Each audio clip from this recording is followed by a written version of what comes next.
Welcome to the Business Spotlight. My name is Kay Cote, and I am your host for today's episode.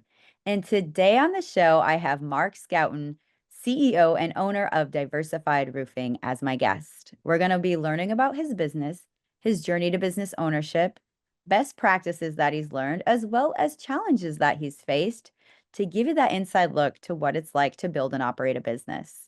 Welcome, Mark. It's so great to have you on the show. Thanks for being here. Oh, how are you? How are you? I'm doing well. How are you doing? Good. It's a good day. It's a good day. It's a good day. Well, I'm excited to dive in. Before we get into all things business, feel free to share a little bit about you and your backstory. Yeah. So I'm a second generation. My father and his partner started Diversified Roofing in 1988, predominantly as a Sears re-roof contractor. So back in the day. Oh, no. And then myself and with two minority partners, we bought the business in uh, 2000 and predominantly focused in the Phoenix marketplace at that time with new residential work. And then in 2006, we started adding commercial operations. 2008, we expanded to Houston. We had challenges here with just the housing market and the crash of 9 and 10, and so we know we needed to expand and create other opportunities for ourselves.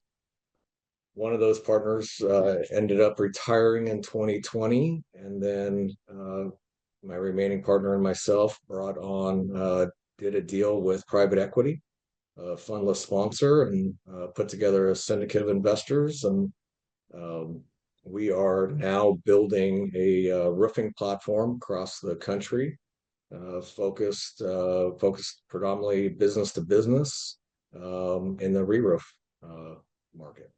So, and since we did that, I'll call it merger with the sponsor, we have acquired 5 additional brands and have locations now in Arizona, Texas, Georgia, Florida, and Minnesota, and service about 40 states at this time. Oh, congratulations. Well, I'm excited to kind of dive in deeper on this because it sounds like you're in a awesome growth trajectory. So yeah, well, congratulations. And yeah, Minnesota, that's like my old neck of the woods up in the Midwest. And so that's really cool too. Yeah, it's nice. It's different with the cold weather in the winter, and you know how operations minimize during that time. But that's Mhm. been interesting to learn, especially a difference from Phoenix, where it's sunny 300 and 350 plus days a year, it seems like. So Very true. Yes, seasonal work is a real thing in the Midwest. yeah. Well, let's take it a little deeper. Okay, so you and two partners bought the business from your dad. Now, what was that experience like for you? Did you always have that as part of the plan, or is it something that like No, I don't know. I actually was supposed to I was going to school to become a doctor. Um, yeah, and uh, I ended up after college ended up going to get my master's of science in kinesiology. And while I was doing that, um, I was working for a roofing supply company in California. Um, and then my dad's partner called me up and said, "Do you want to? We're opening up a distribution facility for ourselves, and do you want to come run it?" And I said, "Sure, why not?" And so I stopped school, moved back to Phoenix, and started that company for them. And 3 months into running that operation, they said, "Do you want to buy everything?" And I said, "Sure." So we put together just call it an internal buyout. And I know I needed some help at that time on the finance side, so we connected with a family friend of ours, and so he joined. And then my other partner, I grew up with his youngest brother, and he was in the industry working for another competitor and ended up leaving there and came by and said, "Hey, looking for an opportunity." I said, "Well, we're putting together a buyout deal. Do you want to participate?" And so that's how it all came together. And call it 6 months later, we acquired the company. Wow, what a journey. I mean, and that's so relatable, I think, to so many business owners too. When it's like sometimes you're on a different path and then all of a sudden an opportunity happens and you're like, "Oh, this is where I'm meant to be right now." Yeah. So it, it's been very interesting. Learned a lot through it. Right out of the gate, we had a huge housing boom here in the Phoenix marketplace, and it was it was great. Pandemonium, but it was right. And then to at some level go crash and have a significant dip was very interesting. So not taking payroll for a while. So yeah, Yep, it's that time when we're holding our breath a little bit. We're like, "Oh gosh, how is yeah, this gonna pan out?" But yeah. well, okay, I'd love this. And so I'd love to dive into your kind of your ownership structure now because you talked about investors. So what is your current ownership structure in the company? So we joined with a fundless sponsor and put a growth thesis together, and they went out. Um, my business partner and I rolled quite a bit of equity back in at the transaction, but we went out and found essentially a syndicate of investors and put a plan together and are currently on that plan with the organic growth structure, organic growth trajectory, really professionalizing the business, integrating the brands. Um, our thesis is really about um, having the local feel, house of brands with the local feel, but also being able to provide to the national customers and regional customers with the platform. Okay, okay, very cool. And your day to day, what does that look like? What's kind of like your main roles of the company? Um, my day to day would is certainly just dealing with the executive team with strategy, um, strategy on various growth opportunities, dealing with at some level the investors, and there's a lot of reporting from that perspective. Right now, we're about ready to start budgeting season for 2026. So, making sure, right, the CFO and that side of the team is putting things together and getting going. Um, Strategy with integration of technology and really helping with the technology plan. Um, Even though we have a great team with that, and um, ensuring still the some level, I call it the family culture of, of the businesses and the business brands, the business units. Um, we know, I mean, it takes people to do this. And so having a very solid culture is very important as well. Mm. I like that because that was kind of leading into my next question actually was about your team and the team culture and your employees. So how many employees do you currently have at the company? We have probably around 700 or so W-2 employees. We also have some of our brands utilize subcontractors for the installation, um, for some of the installation. So if you probably all in, there's probably 1,000 mouths to feed, and so yeah. How? Um, and looking at kind of where you're at right now and the growth that you're seeing, where do you see the company in, say, 3 to 5 years? Well, really, we have what we do is a lot of people have maybe heard entrepreneurial operating system, so EOS.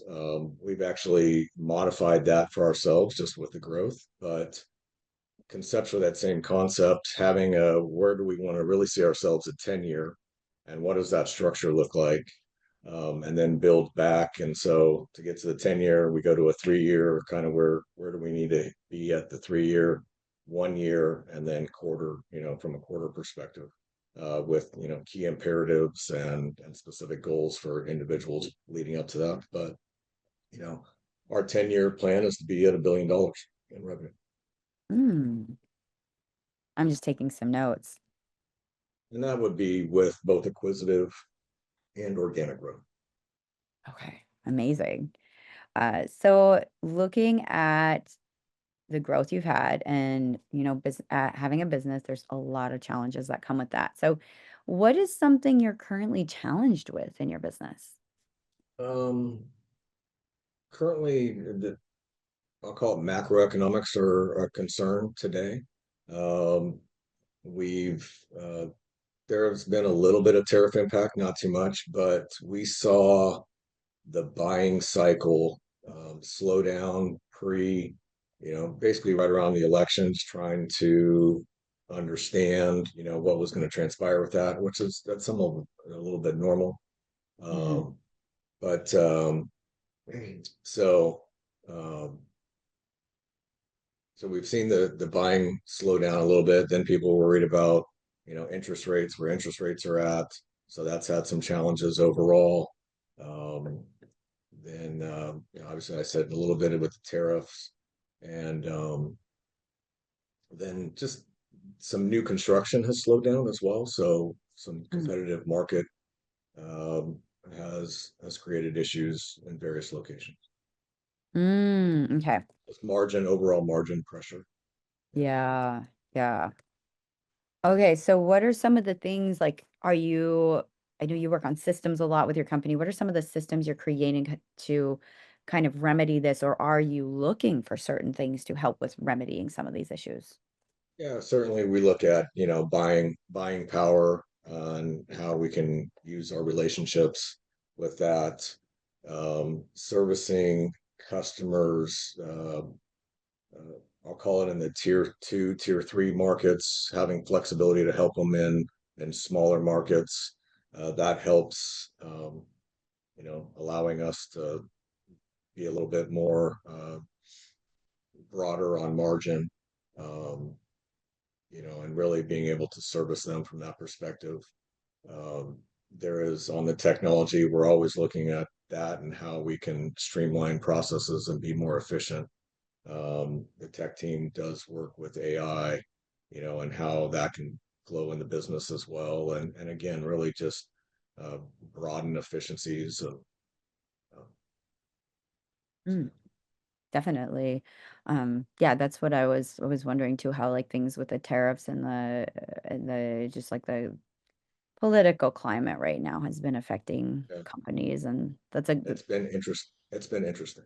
I think that's a whole nother podcast episode, honestly. Because Yeah, yeah, it's I mean, been yeah. just with anytime there's uncertainty, right, from a geopolitical perspective, people are going to wait to spend their dollars. So the nice thing or the positive thing with the roofing industry, we protect everyone's assets. Mm, So we cover, right, we're protecting everything inside. And so um, either it's, service maintenance to keep the roof structure up and operational to prolong the life of the system, or complete re-roofs, right? We're still protecting everything. And with weather creates opportunities. And so, yeah, definitely. Well, this has been such a great conversation so far. I've loved getting to know your business and what you're working on. But before we kind of wrap up for the day, I would like to dive into our rapid fire questions. okay, All right. So I'm going to be asking you 4 questions and just think about just answering very top of mind. okay. All right. Question number one is, what is a key to success for you? Tenacity, faith, and people. Those are great. Thank you. Number two is, what is a piece of advice you have for other business owners? Um, Being a servant leader. always showing up for your team, um, always willing to take the bullets for your team. Mm, that's a good one as well. Number three is it could be a book, a podcast, an article, just something that you've taken in most recently. The book 10x is easier than 2x by Dan Sullivan. I'm gonna write that one down. I've heard that's a great one. It is. And It talks about, really understanding you. A big piece takeaway, a couple for me was understanding what your unique ability is and making and getting others to utilize theirs as well. And really, it creates a lot of freedom for you. And then the other big piece of it, and he has another book on it, but gap versus the gain, really then looking at um, it's more of a look at what you've gained over where you were versus the gap of where you want to be. that's a huge one because I think as business owners, we often forget about what we've accomplished. We're so fixed on what's next, growth, what haven't we done, and we forget to come up for air and see what we've actually built. Right. Mm. Well, thank you for answering the rapid fires. Before we get into our final question for the day, how can people connect with you and your business online? For the overall platform, diversifiedroofinggroup.com, and that will link up to all of our brands. Certainly have a national team and local teams that are willing to help service any roof system and help give assessments, et cetera, to understand what your needs might be for your property. Awesome. Well, thank you, Mark, for sharing this conversation with me. For our final question for today, what is most inspiring to you today? Most inspiring for me today, I would say my faith in my higher power. 100%. Well, thank you for being on the business spotlight. There's so many great nuggets in this conversation. For all of our listeners and watchers out there, be sure to take a few times through on this episode and just hear what Mark has to say because there's so many great nuggets. So thank you so much, Mark, for being on the show. You're welcome. Thank you.